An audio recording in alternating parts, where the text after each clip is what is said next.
I'm just excited because I've been chasing you for this podcast for months. Since the beginning of the podcast, I was like, I want Ty on the podcast.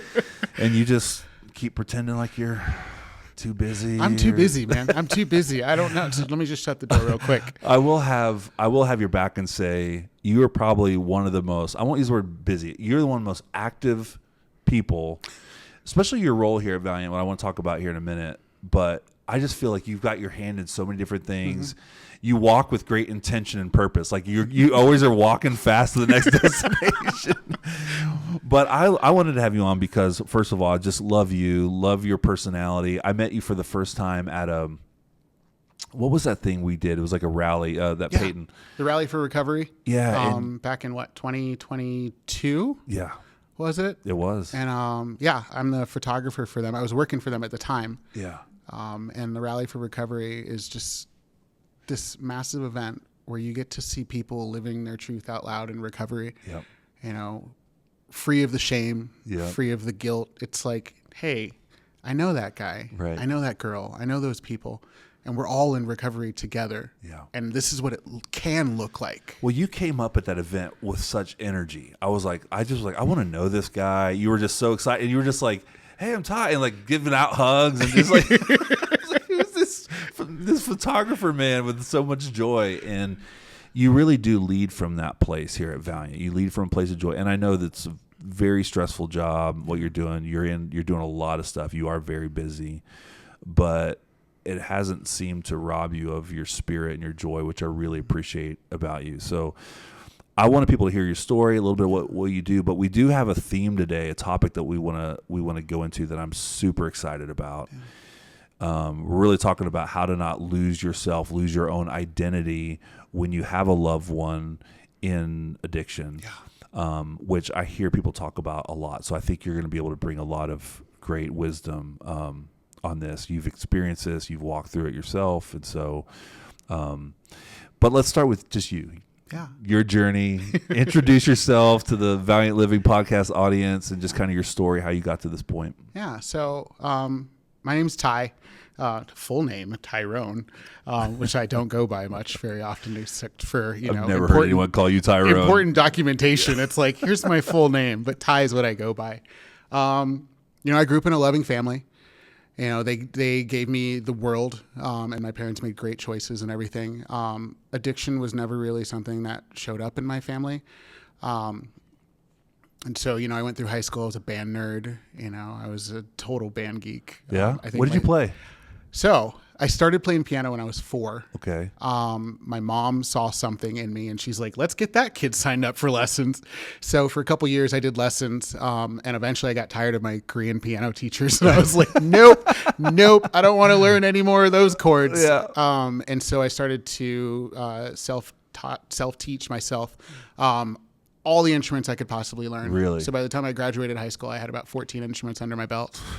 You're one of those guys. I was. You know what? I was not a jock. I was not great in the classroom. Music was the language that spoke to me. I'm a creative person. Yeah. And that for me was my first outlet where I could literally sit down next to the radio, with any instrument that I had. I could hear whatever the chord progression was in the song and just, I got lost in the sauce, if you will. That's cool. And I loved it. Did you have a primary out of the 14? Was there like the one you kind of gravitated towards the most, or were they all? So piano and saxophone. Okay. Yeah. Alto saxophone were. That was your heart? Yeah. And then whatever else. So I was a low brass guy myself, but. I tried it, man. Didn't make your tuba didn't make it in the 14. I did the trombone one year, but I had to do the valve trombone instead of a regular That's slide. Cheating. Yeah. I was like, I'm not going to spend the time learning all that. Oh no, that's funny. Yeah. So lost in band music, that was your world in high school. Yeah. And that was probably one of my first big disappointments too, was right after high school. I went out with the intention of, I'm going to go to music college. I'm going to do all these big things, not really thinking about the bigger picture. Okay. And my mom and dad were like, yep, no, you're not going to music college. Like, your grades all sucked. You barely graduated high school.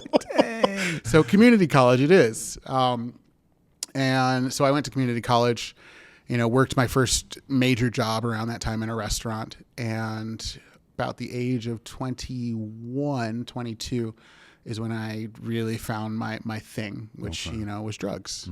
And I was a meth and heroin user for almost 15 years. Wow. And I went down the progression. I was looking for, going back just a little bit, in high school, I never really fit in, and I've always felt that way in my life. I was like, where do I belong? Who am I? I'm a people pleaser through and through, and codependency runs through my veins. Well, fellow codependent over here. Yes. I'm a social chameleon. Yeah. But as soon as I found drugs and the restaurant world, which went hand in hand, I started going down a path of, trying to connect to people for the wrong reasons. And I used meth and heroin for, like I said, up to 15 years. My early 20s were, managing, if you will. I was like, oh, I can hold down a job. I'm doing great. I've got my friends still, maybe a couple people are starting to go away. But, around 30 years old was when I really saw that I had a problem. My partner at the time of 11 years threw a 30th birthday party for me on a rooftop bar downtown in Colorado Springs, where I grew up. And I proceeded to get annihilated.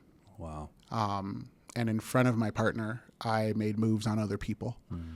And that was like the first, probably not the first, but that was the first time that I saw a red flag. Right. You started recognizing, hey, this is a problem. Yeah. And did I do anything about it? No.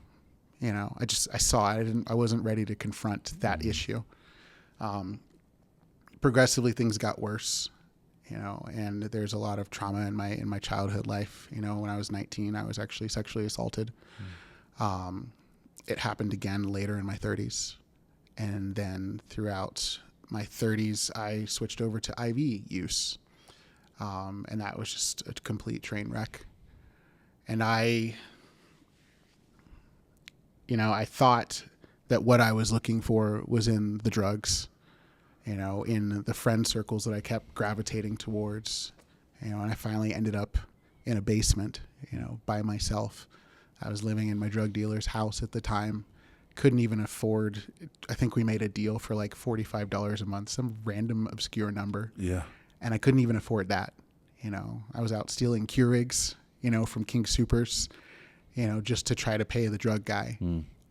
Couldn't hold down a job anymore. If I did, it was just long enough to get that first paycheck. Right. I had no semblance of who I was. And I didn't even know who I was in the beginning, but I'd completely lost track of who that was at this point. Wow. I was a slave. Sure. To the drugs, to my own trauma, to this life that I felt originally just drawn to. And there I was, just lying by myself on a floor. And I remember, in this basement room, there's a little bathroom, I wasn't even taking showers. I wasn't brushing my teeth, the clothes I was wearing, they were right. They were right, man.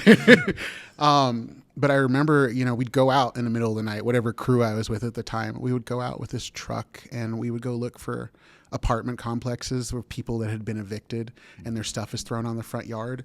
And we would go digging through that. We would find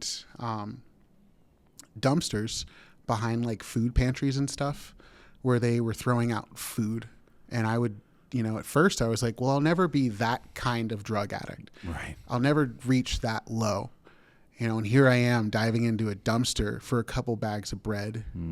I'm trading off possessions that, are super important to me for a bag of dope. I'm relationships that I have, I'm putting them on the back burner. Yeah. Yeah. And more times than I care to remember, there were people that I would hurt inadvertently. Right. Right. The addiction just took over everything. Just completely. What was the turning point for you in that? I mean, was that the low for you when you got to that place? What was the thing that kind of helped you not snap out of it? Because I know it doesn't work that way, but how did you kind of come to the realization of, I got a problem, I need to get help? Yeah. That gift of desperation that people talk about. So I had a best friend who I'm still best friends with today.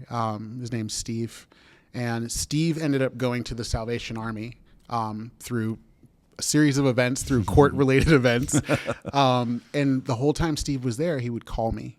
He would call me almost every single day, a little 2-minute conversation. He's like, hey, what are you doing? Do you want to try this thing called recovery? And there it was in the back of my head, constantly this gnawing thought. But I was like, no, man, I'm good. I'm proud of you. I'm good, but I'm not ready to do that. Yeah. So I have this thing in the back of my head buzzing like, hey, there's a better way. There's another life out there. I don't know what it looks like. And I'm terrified of what that's going to look like because what I'm currently living in, I'm comfortable in, even though I'm miserable. Sure. But the other turning point was my dad, who has always been, the biggest trumpeter in my life, man. That guy, he still calls me Tiger. I am about to be 43 years old, and the man still calls me Tiger. I'm gonna have to adopt that. I like that. Which I like, Drew, don't you dare start calling me Tiger. But I love it. Yeah.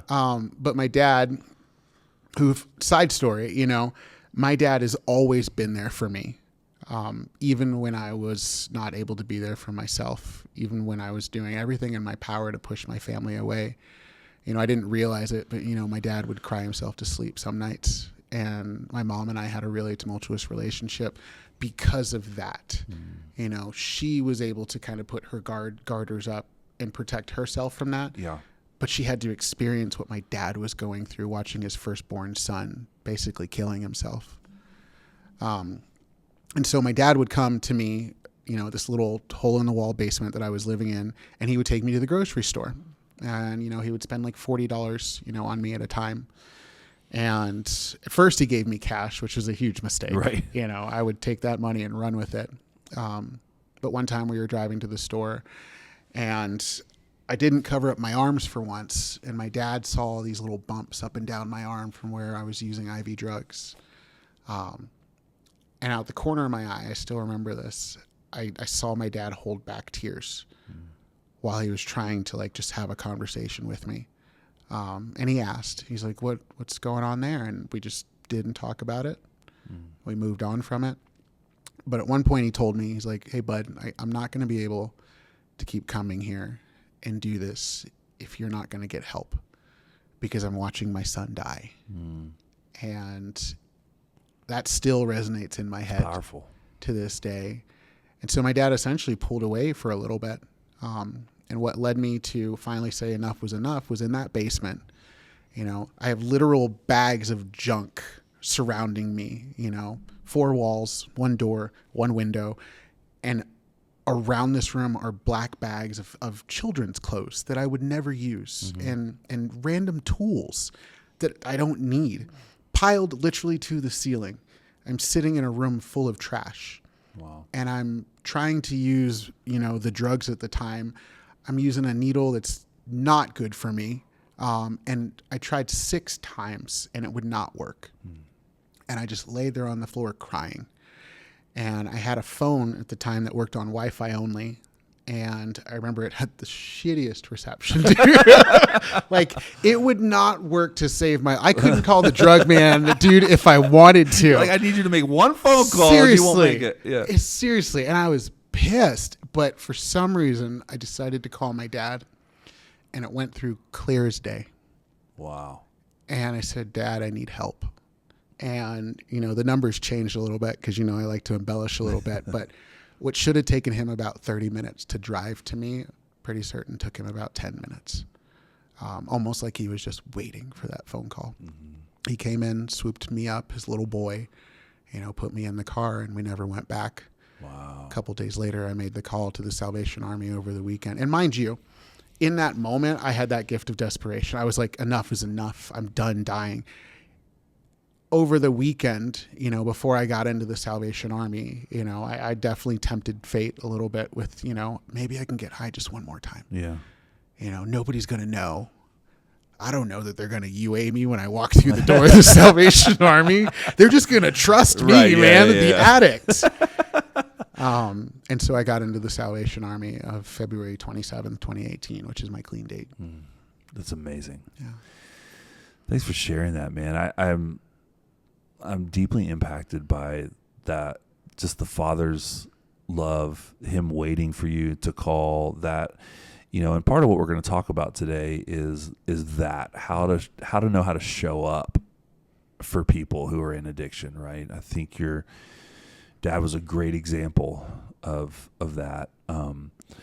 But it's really easy to lose yourself in the tornado that is addiction, right? I think about in my own life how the people closest to me had to go and do their own work because the effects of living close to my addictive personality for so long, right? And so there's their own work, but sometimes when you're living in close proximity to an addict, it changes and shapes who you are. And so when we were texting back and forth about what we're going to talk about specifically this episode, I thought, just based on your own personal experience of being on the addict side of things, and then you have experience, and you share as little or as much about this as what you want, but experience of being on the side of the caregiver of the addict. Yeah. So both. You've been rescued. You've been the rescuer. All of it. And don't let me forget, because I do want to talk about your role here at Valiant as well, because the work you do here is incredible. But I just felt, after you talking about your dad, just kind of diving into this topic. Yeah. Talk about, from your own personal experience, how does addiction play a role or a part in the people that are surrounding the addict?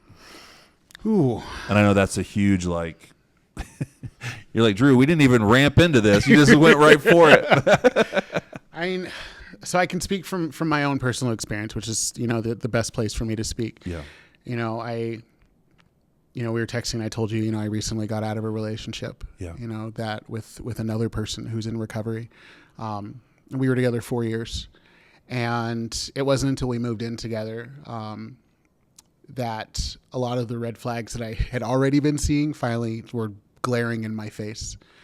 It was October of 2022. I went down to New Mexico and went to go photograph a wedding down there. And when I came back, just something felt off. And my partner was on the couch sleeping, and I was like, "You got a job. You better get up." Yeah, what are you doing here right now? What is going on right now? And it took me about 24 hours to find bottles hidden in the apartment, and finally put it all together. And it just immediately, my solution was, cool, let's get you sobered up, and let's move on. Yeah. Let's get you to a meeting. Let's get you to connect to your friend support group. And from that moment up until recently, probably about 6 weeks ago, my life became their life. It was looking around the apartment and developing this almost subconscious thing for me was to go looking for liquor bottles anywhere I could find them in the apartment, because I did not realize you could hide liquor bottles in all the places I was finding them. Right. I was like, this is a nice $2,000 couch, the nicest couch I've ever bought in my life. Right. And there's liquor bottles hidden in the crevices. Yeah. There's liquor bottles hidden in the pantry, in the laundry hamper, underneath the dresser. The bed is a platform bed, and it lifts up, and there's a space in between. Oh. I recently found a bottle that's probably been in there for years. You're kidding me. So you're still stumbling upon bottles that were hidden creatively. And for me, I didn't see it at first, but as I started to go along, I realized I'm traumatized right now. Like, every day, my habits have become, I need to find bottles.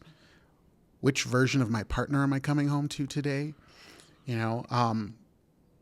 What potential thing has happened in the apartment? Right. I'm working, 40 hours a week, and then I'm also working, in my photography company. So I'm putting in, 30 to 40 additional hours per week. And then I'm also coming home to the chaos of someone else's addiction that I have now decided I need to be a part of and try to fix. Right. It sounds all consuming and exhausting when you describe it. I'm like, man, how does anyone But I'm sure there's people listening right now who are like, man, they're just relating because they're like, I've lived this for years. The fear of not knowing what you're going to find or when's the next relapse or what version, like you said, who am I going to get when I get home, that kind of stuff. Why do you think it's so easy for people to lose their identity in that? Yeah.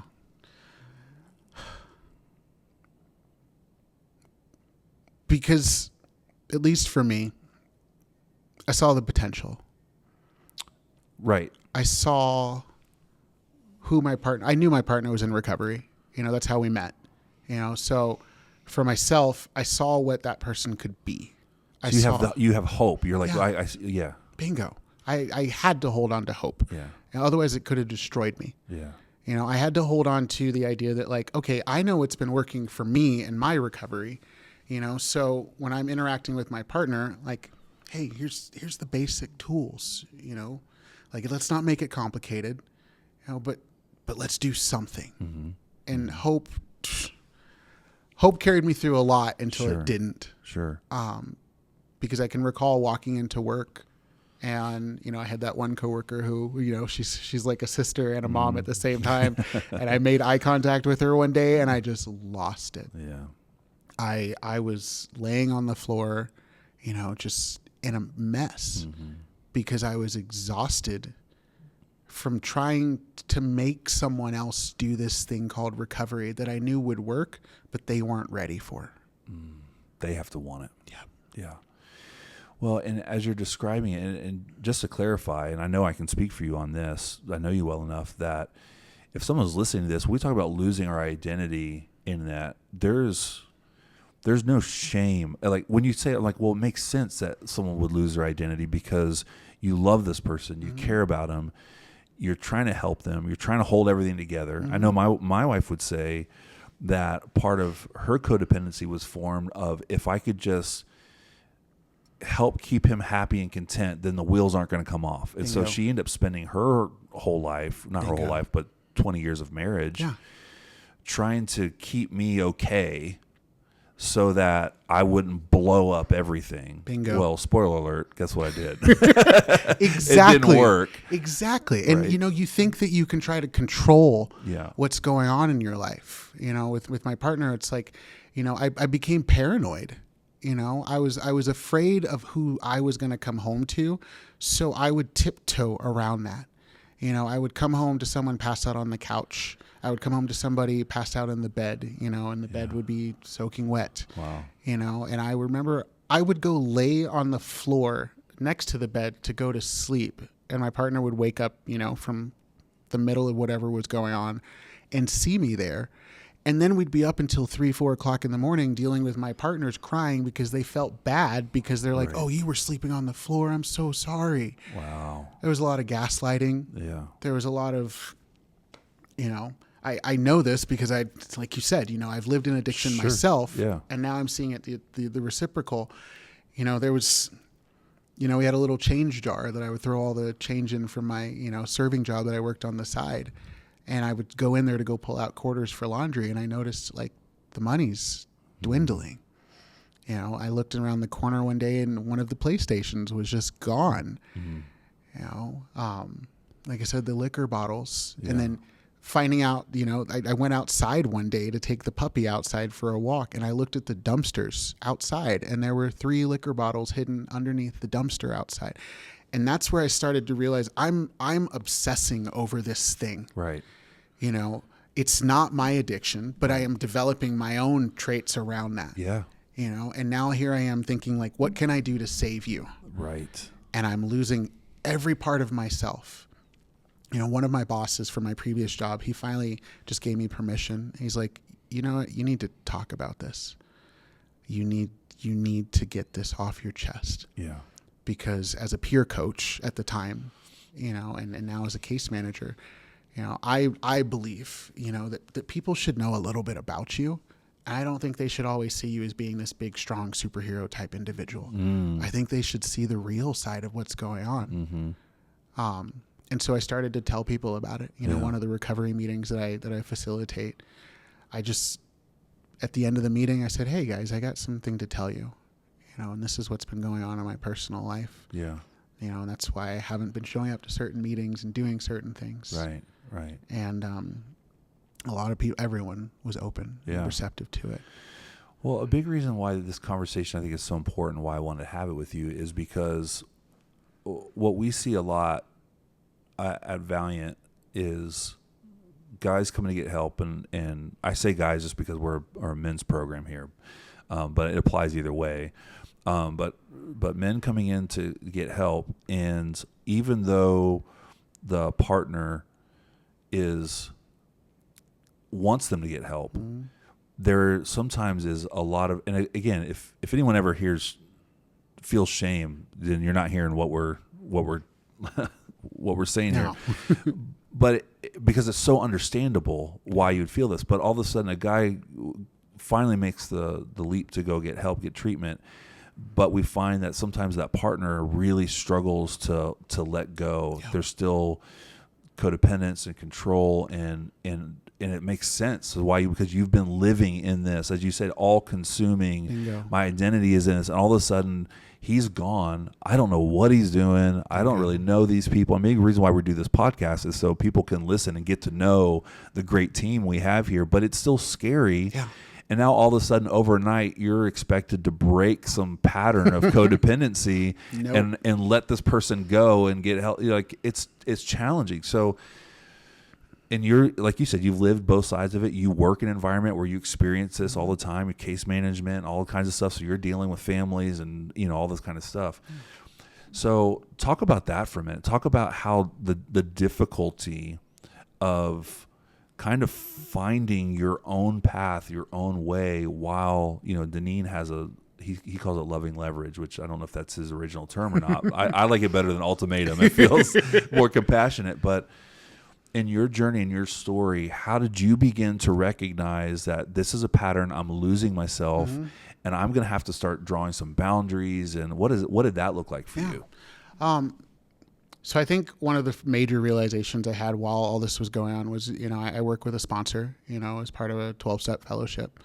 And I was open with my sponsor about what was going on. And he finally just looked at me one day and he's like, "Have you cried yet?" Wow. And I looked down and I was like, "No, it's not going to happen. Like, I need to stay strong. I need to carry everything." Sure. Because that's what I've been trained to do over the last, however long that I've been dealing with my partner's BS right now. Yeah. And again, not to shame anybody. It's just, Right. And so finding myself. Yep. I realized when my partner would go to rehab, that I would throw myself into other things. I would work more. I would forfeit time with people that cared about me. I didn't even go to see my family as much. And it wasn't until my partner finally left and I looked at them and I said, that this is done. Like, I'm losing myself in all of this at this point. And I said, I need to regain my power back. Yeah. And in doing that, I have another family, the Denver Fire Department. I photograph them as part of my side job. And a lot of them, are familiar with my story and what's going on with me. I fell back on them. Yeah. From one chaotic relationship to the next chaotic relationship, riding around on fire trucks, chasing every little 5-year-old's dream. Right. But I felt safe there, Yeah. And I went to the places I felt safe. I found the things that were important to me. Photography has always been something that for me was something that nobody could ever take away. And I had to jump back into that and I had to embrace it, and the people that I would photograph, the relationships that I built because of that. I had to really fall back on those, because I'm still trying to figure out, who's Ty right now. Yeah. That's an everyday thing. Yeah, sure. I know I'm loving, I know I deserve love. I know that I try to be as kind as possible, but sometimes I got to run that to a 10th step, I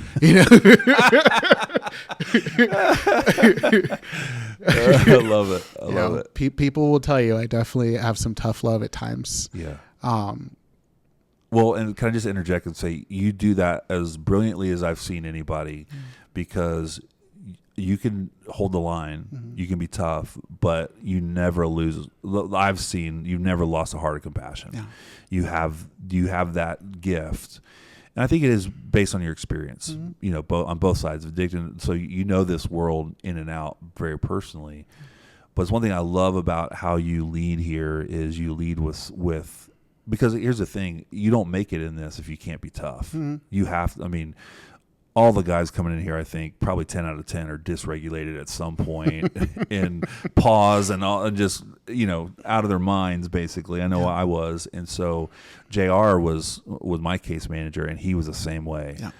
He wasn't going to take crap, but he was also, I always felt like he cared for me. Yeah. You know, and I think it's critical in what you do, right? Yeah. And, you know, some of the guys who come through here, you know, entitlement right through the door. Oh, gosh. And I, you know, my top response. 3 in my schema. We talked about this yesterday. Dude. Oh, my gosh.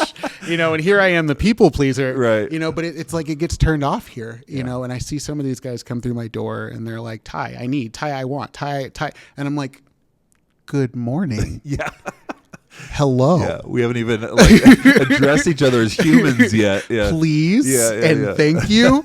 Like slow the funk down, right, man. Right. Well, you are in some ways the catalyst for a lot of these guys to get what they think they need or want, right? So you're kind of the gatekeeper in a lot of these things, and so.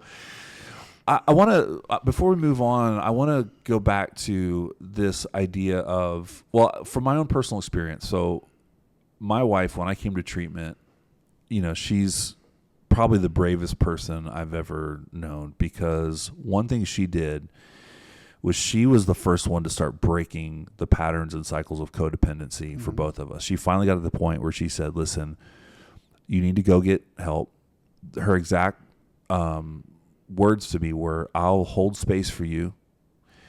She was very clear. She didn't say we're going to be together, we're going to stay together. She's like, I want you to go get help, work the program, and when you get done, we'll see where we're at. Bingo. But what she did next, which I think is, it tends to be rare, you did this, and that's why I want you to speak to it. She let me go. She said, I'm going to choose, we learn a phrase here in treatment, provisional trust. I'm going to choose to trust Valiant, to care for him, do what he needs to do. Now I'm going to let him go, and I'm going to do my own work. Bingo. Because I've been traumatized. I've developed behaviors and patterns from living with an addict. Bingo. And so probably for, I would say 45 of the 90 days-ish, give or take, her and I we didn't talk. Yeah. She said, and then when we did talk, it was under therapeutic supervision. It wasn't just like, hey, what's going on? It was like all business. It was bills and finance. And we worked our way back towards, come to find out, it's pretty rare for people to do that. It's hard for people to do that, to completely let go. But why from your experience, do people, especially affected partners, betrayed partners, why do they deserve for themselves to let that person go, even if it's for a season, and really focus on self-care? Whew. Let's dig in deep on that one, Drew.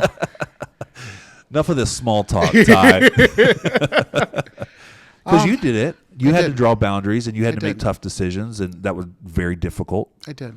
You know, it was affecting everything in my life. You know, I was giving up who I am. You know, like I said, I'm still trying to figure out who I am, but you know, it's important for you to give that up. For me to set those boundaries was empowering. Yeah. I had spent 2 years of my life tiptoeing around someone else, becoming this big in the process. Yeah. You know, the things that I loved to do were becoming, you know, my escape rather than the things that I loved. Wow. And, you know, other little things in my life, like I was telling you earlier about text messages, you know, my phone was blowing up with messages, and I couldn't dedicate anything to those people. Right. And so the reason why it became important for me to finally release that was I need to feel safe again. And the only way to do that is to put you at a distance. Yeah. I need to be able to walk into my own home and not go into this obsessive behavior, you know, looking for things that are triggering me. digging through my partner's phone to try to find proof, Yeah. And then wondering, am I the one going crazy? While looking at my partner who's sitting there very obviously deep in their addiction, struggling with whatever they're struggling with. I finally had to say enough was enough. Yeah. Because if I didn't do that, I guarantee you, Right. my recovery was in jeopardy. Yeah. Well, and I think the illusion is what I needed was for my wife to draw that boundary and for her to use that loving leverage. That was a thing that inspired me and motivated me to continue to do the work, which I think sometimes in the codependent's mind, it's like, if I let go, if I draw this boundary, then, where our mind goes to the worst case scenario, right? Or whatever. But the truth is, a lot of times what the people we love in our lives need is for us to have enough self-love and respect to stand up for ourselves, draw that boundary. And at least for me, it was a thing that says, hey, she's doing her own thing. Yeah. Like I can't use her anymore. I can't go back. She's not going to let me go to those old patterns. I got to be here. I can't talk to her. I want to talk. Because in my mind, as an addict and manipulator and people, if they would just let me talk to her, I could fix this thing. Yeah. I mean, how, Ty, you're laughing because you know that I would have dug a hole so deep. How many times did I hear some sort of manipulative statement? Right. It's the "I love you, baby," Right. or Right, like I promise this time will be different. This is the time. Yeah. Or you can look through my phone and all these little promises that for that moment, Right. give you that little spike of hope again. But for me, it was like that pattern had been so consistent of give me promises and then completely destroy them that finally, that wall started to come up in the best way possible. Yeah. It took me a long time, Yeah. and I understand there are people who've been in relationships for 5, 10, 20, 30 years Right. with a loved one, Right. and I reiterate that a loved one Sure. who is struggling with addiction in some form, Right. and it took me 2 years to finally get that to that point where in a loving way, I said enough was enough. Yeah. If you don't go and just take care of you, Right. I can't do this. I won't do this anymore. Yeah. For yourself. Yes. For your, like, I care about myself enough it's so tough when you love somebody, isn't it? Because the tragedy is, and sometimes, and it's not always the case, but in order to find yourself again, you have to lose somebody that you love. Now, that's not always true. Yeah. Sometimes, like in my story, you kind of find yourself again. You come back together as different people, and you learn how to live again. Like my wife and I would say, we're on our second marriage now. Nice. The first marriage is, you don't want that guy back, right? That's the different, but we're learning how to live. But at the same time, without putting words in your mouth, how would you describe where you are today? Yeah. Because the courage it takes, the pain, the sadness that you have to endure, someone you love to say, hey, I can't continue on in this life with you this way. Yeah. How would you say, like, when you look at yourself today, how do you feel about it? I feel it was the best decision I could have made. I feel it was the decision that I needed to make for me in order to thrive. Right. In order to grow again. I also feel, in my codependent way, my people pleasing and my self-sacrifice, part of this was also my hope that my partner would see, like, this is enough is enough. Yeah. Either I go get and seek the help that I need and allow my partner. Sure. To get the space, because that was part of my stipulations, which again, I would go back and forth on where I was at in this relationship. I love you, but I don't want you around, and the longer my partner was not around, the easier it became for me to have those boundaries. And then I would fluctuate, like, oh, well, here's part of my condition list in order for you to come back. Yeah. And finally I said, here's what I need. I need to find a therapist. To process what's happened. I need you to go away for X amount of time. I think the first time I said it was like a year, treatment, and then go spend time in sober living. and that will give me time to reset. Yeah. That'll give me time to look around this apartment and hopefully not have those negative associations anymore.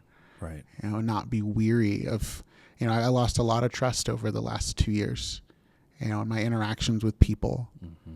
I become very skeptical about what their intentions are. And I'm like, that's not me. Right. Why am I like this right now? Because I've been living in someone else's addiction for so long. Trauma response, right? Yeah. I'm so grateful that you were willing to share this story, because I know it comes at a great cost to you. You've endured a lot of challenge, pain. I know some of your physical health. It was taking a toll on you. I remember one day you walking out of the office and you were drained. You had nothing left, but you were leaving to go care for yourself, which is what I love about you. You practice what you preach. Yeah. You don't just, help the guys here with that, but when you have to call a timeout. And what you did in your relationship is, I believe what a lot of people need to do to get healthy for themselves.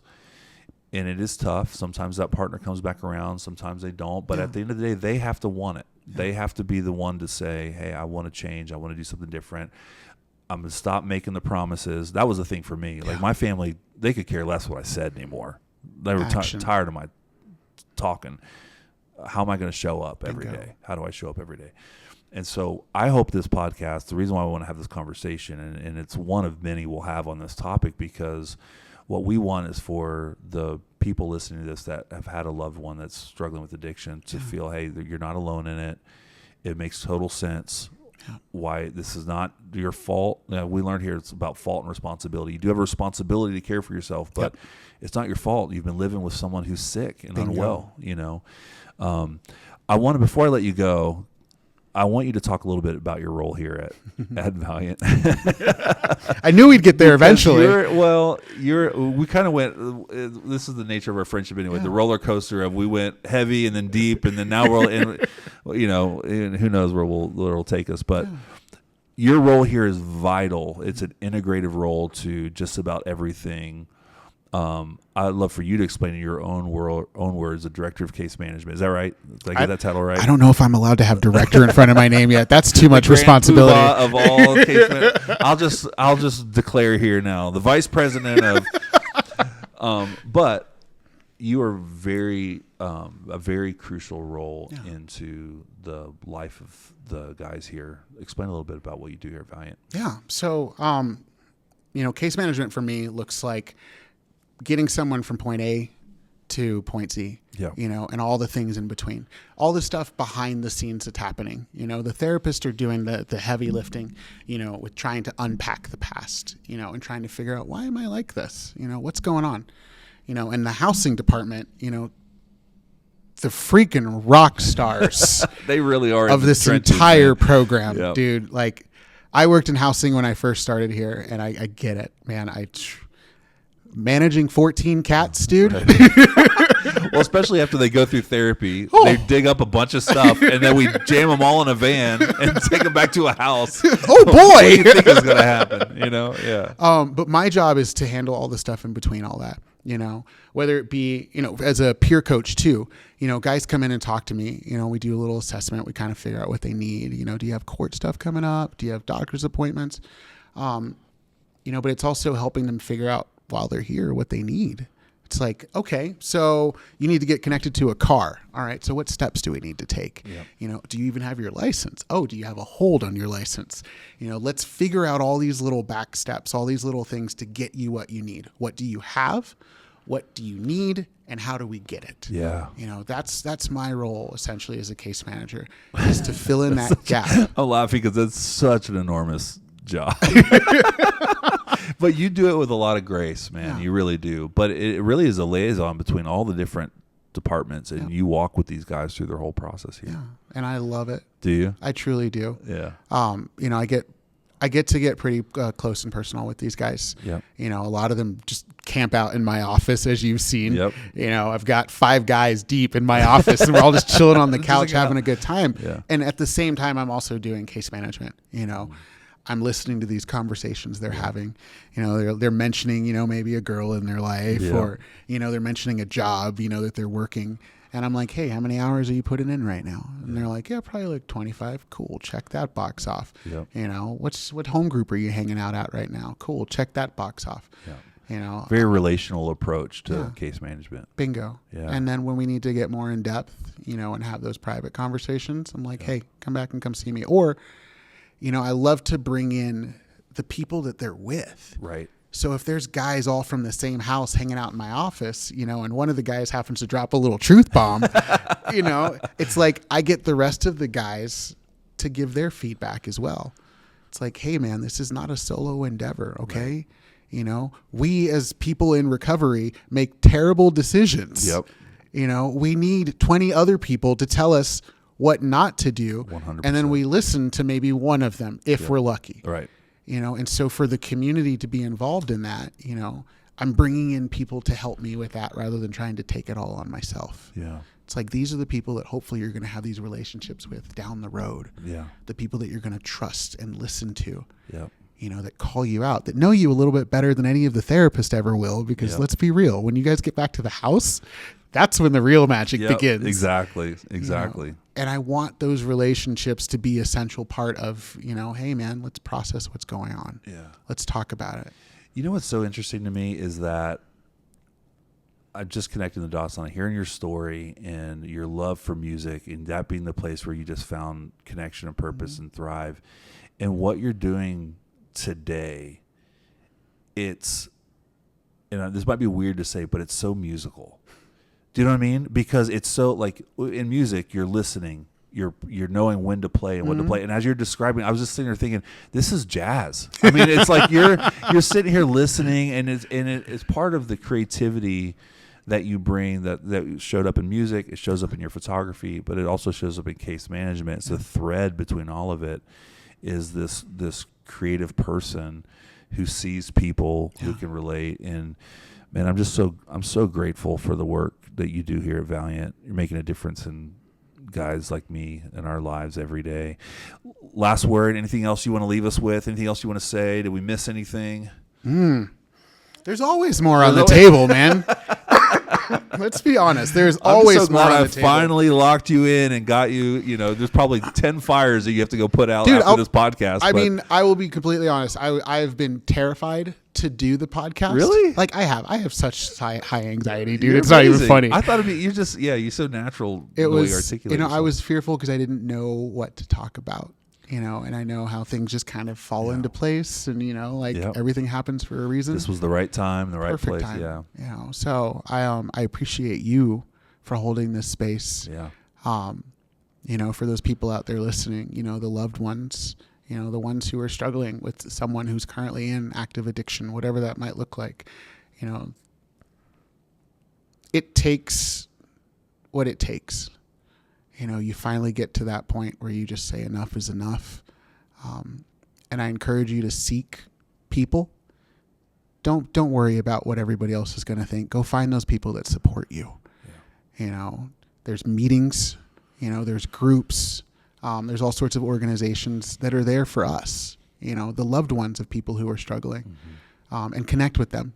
You know, they're powerful resources. We also offer those here at Valiant too. You know, and I hope one day you get Brooke on here, you know, who does the craft group. Yeah. You know, she does the community reinforcement and family training. You know, we need boundaries in our lives because those boundaries have been completely blown out of the water. Right. You know, we're tiptoeing around someone else, and who we are as people has been completely lost in that mess. You know, don't be afraid to find yourself again.